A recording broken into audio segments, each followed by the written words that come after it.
नमस्कार दोस्तों। तो मैं आज की वीडियो में आपको बताऊंगी कि हम दिल्ली क्यों आए हैं। तो हम दिल्ली अपनी बेटी का इलाज करने आए हैं, जो एक किडनी पेशेंट है, जो कि 15 साल की मेरी बेटी है और वो एक किडनी पेशेंट है। तो अब वो 15 साल की हो चुकी है, तो मैं उसको, डॉक्टर ने भी यही सलाह दी है कि अभी उसका ट्रांसप्लांट हो जाना चाहिए। तो मैं उसको अपनी किडनी दे रही हूँ, जो मेरी मैच हुई है। देने के लिए तो मेरे हस्बैंड भी तैयार थे, लेकिन पहले मैंने टेस्ट करवाए तो मेरी मैच हो चुकी है। हम पिछले साल भी से दिल्ली में रह रहे हैं, तो बीच में कुछ इमरजेंसी हो गई जिसकी वजह से हमें घर जाना पड़ा। उसके बीच में दो काम हो गए। एक तो मेरी बेटी के पेपर हो गए 10th के, और कुछ जो इमरजेंसी थी वो भी ठीक होगी। तो उसकी वजह से मेरा ट्रांसप्लांट 22 नवंबर का था। पहले वो किसी कारणवश टल गया था, तो उसके बाद फिर हम घर चले गए। अभी हम दोबारा आ गए हैं, मेरी बेटी के पेपर ख़त्म हो गए हैं। उसके बाद फिर हम अब ट्रांसप्लांट करवाने आ गए। तो हमें वैसे तो डेट मिल चुकी है 17 मई की, लेकिन अगले हफ्ते शुक्रवार को हम स्टैंड बाई है। किसी कारणवश अगर उन जिनका ट्रांसप्लांट है उनका नहीं होता है तो हमारा हो जाएगा, नहीं तो हमें मेन ट्रांसप्लांट तो हमारा वैसे 17 मई को है। मैं कोई विक्टिम नहीं हूँ, मैं कोई इसलिए वीडियो नहीं बना रही हूँ कि मुझे कोई लाइक करे, शेयर करे, सब्सक्राइब करे, तब मैं वो कर रही हूँ। ये मेरा फ़र्ज़ है जो मुझे करना है। ये मेरी बेटी है, इसके लिए नहीं मैं करूँगी तो किसके लिए करूँगी। पहले हम 2019 में भी दिल्ली आए थे ट्रांसप्लांट के लिए, तब मुझे इतनी नॉलेज भी नहीं थी, और फिर उस टाइम में थोड़ा डर गई थी कि क्या होगा क्या, और मेरा बेटा भी थोड़ा छोटा था। अब मेरा बेटा भी 13 साल का हो चुका है, बड़ा है, वो खुद को संभाल लेता है। वो पिछले साल से घर पे ही है, घर में है देखने वाले, तो वो घर पे ही है। तो अब मुझे टेंशन नहीं है कि ये बड़ा हो चुका है, तो मैं ये कर सकती हूँ जो मेरा फ़र्ज़ है और जो मुझे करना भी चाहिए। बाकी जो होगा वो भगवान करेगा, उसमें हम कुछ नहीं कर सकते हैं। बस मुझे सिर्फ आपकी दुआएं चाहिए कि मेरी बेटी का ट्रांसप्लांट सक्सेसफुल हो जाए, बाकी और मुझे कुछ नहीं चाहिए। इतना बहुत बड़ी सर्जरी होती है ट्रांसप्लांट। सबसे मेरे मानने में, क्या डॉक्टरों का भी यही मानना है कि ट्रांसप्लांट बहुत बड़ी सर्जरी है। इसमें बहुत सारी सावधानियाँ बरतनी होगी हमें। और मेरी बेटी जो एक किडनी पेशेंट है, वो बिल्कुल भी परहेज़ नहीं करती है किसी चीज़ का। अभी तक उसने किया नहीं, लेकिन आगे करेगी तो ठीक रहेगी। अब बड़ी भी है, 15 साल का बच्चा नहीं होता, बड़ी हो जा बड़ा ही माना जाता है उसको। लेकिन अभी उसने कोई परहेज़ नहीं किया है अपनी मर्ज़ी से, और भगवान की दया से ठीक भी है। मैं पिछले 3 साल से उसका डायलिसिस चला हुआ है, जो कि बहुत अच्छा ही चला हुआ है, क्योंकि मैं पेट वाला डायलिसिस करती हूँ और घर पे ही करती हूँ डायलिसिस। उसका डायलिसिस मैं खुद करती हूँ, खून वाला डायलिसिस उसका नहीं होता है।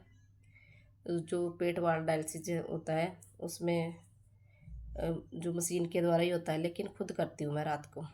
तो मुझे पहले वो सिखाया गया था, और फिर बाद में मैं खुद कर लेती हूँ और डायलिसिस, और जो बहुत बढ़िया चला हुआ है। बाकी मैंने देखा है हॉस्पिटल में कि वो पेट वाला डायलिसिस कईयों का ठीक नहीं होता, बार बार उसमें दिक्कत आती है, लेकिन हमें भगवान की दया से भी कोई दिक्कत नहीं आई। वैसे भी हमें, मेरी बेटी है तो एक किडनी पेशेंट, लेकिन वो बाय बर्थ ही इस बीमारी से जूझ रही है, तो उसको इतनी बड़ी प्रॉब्लम नहीं है कि वो है।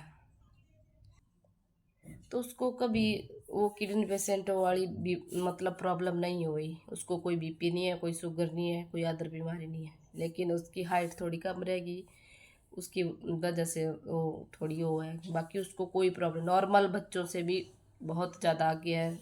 सृष्टि नाम है उसका। सृष्टि बहुत, जितना बड़ा नाम है उतनी बड़ी सृष्टि है। जब से पैदा हुई है हमें घुमा ही रही है, पिछले 15 सालों से हम घूम ही रहे हैं उसके लिए। लेकिन उसको अभी थोड़ी कोई प्रॉब्लम नहीं है। वैसे जैसे मतलब किडनी पेशेंटों को बहुत ज़्यादा प्रॉब्लम होती है, लेकिन उसको कोई प्रॉब्लम नहीं है। उसको नॉर्मल बच्चे से बहुत ज़्यादा है, और पढ़ने में भी वो बहुत इंटेलिजेंट थी अपने टाइम में, क्योंकि जब वो पढ़ने जिस टाइम से कोरोना आया है और फ़ोन का वो चला हुआ है उस टाइम से उसने थोड़ा पढ़ना छोड़ दिया है, लेकिन फिर भी वो बहुत इंटेलिजेंट है। अभी उसने 10th के पेपर दिए हैं, अभी दे के ही आई है, तो मुझे इस बात की तसल्ली होगी। वैसे तो हमारा ट्रांसप्लांट 22 नवंबर को हो जाना था, लेकिन वो टल गया, तो शायद उसमें भगवान की कोई मर्जी होगी, क्योंकि अगर वो ट्रांसप्लांट हो जाता तो मेरी बेटी की 10th नहीं हो पाती, तो उसका वो पिछला साल भी बर्बाद हो जाता और ये अगला भी। लेकिन अब 10th हो जाएगी, तो चलो ये भी एक अच्छा काम हो गया। अभी ट्रांसप्लांट भी हो जाएगा। अब एक ही वो है कि मेरी बेटी का ट्रांसप्लांट ठीक हो जाए, बाकी और कुछ नहीं, और कुछ नहीं। तो मैं आपसे बस, मुझे और कुछ नहीं चाहिए, मुझे ब्लेसिंग चाहिए अपनी बेटी के लिए और थोड़ी सी मेरे लिए भी, क्योंकि 2 सर्जरी है, बहुत बड़ी सर्जरी है, और कुछ नहीं। मुझे दया नहीं चाहिए, मुझे सिर्फ दुआएं चाहिए, तो बस और कुछ नहीं। तो आप सभी से ये गुजारिश है कि मेरी बेटी के लिए दुआ करें कि वो जल्दी से जल्दी ठीक हो जाए और फिर एक नॉर्मल ज़िंदगी जिए और बहुत आगे। तो मैंने ये वीडियो तब बनाई क्योंकि मुझे लोग कमेंट करके बार बार पूछ रहे थे कि आप दिल्ली क्यों गए, कौन बीमार है, आप हो या आपकी बेटी हो। तो उनके कहने पे मैंने ये वीडियो बनाई। तो आप लोग मेरे लिए दुआ कीजिए कि मैं जल्दी से जल्दी, मैं और मेरी बेटी ठीक हो जाए और फिर हम घर जाए और अपने परिवार से मिलें और उनके साथ रहें। आज नवरात्रि चले हुए हैं। हमारे घर में मंदिर में, जो हमारे घर के पास ही हमारा ही मंदिर है, सिद्ध बाबा बाबा बालकनाथ जी का, उधर भंडारा है। आज हम उधर है नहीं है, तो आज शादी के बाद पहला ही ऐसा भंडारा होगा जिसमें कि हम नहीं हैं। तो आज जब घर से वीडियो कॉल या वीडियो आ रही थी तो हम बहुत ज़्यादा घर की याद आ रही थी कि काश हम भी होते।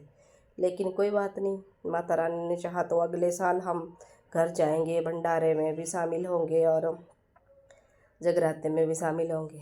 तो आप लोगों से बस एक ही प्रार्थना है कि आप दुआ दीजिए, ब्लेसिंग दीजिए मेरी बेटी को और मुझे, कि हम जल्दी से जल्दी ठीक हो जाएं और अपने परिवार से मिलें। जय माता दी दोस्तों।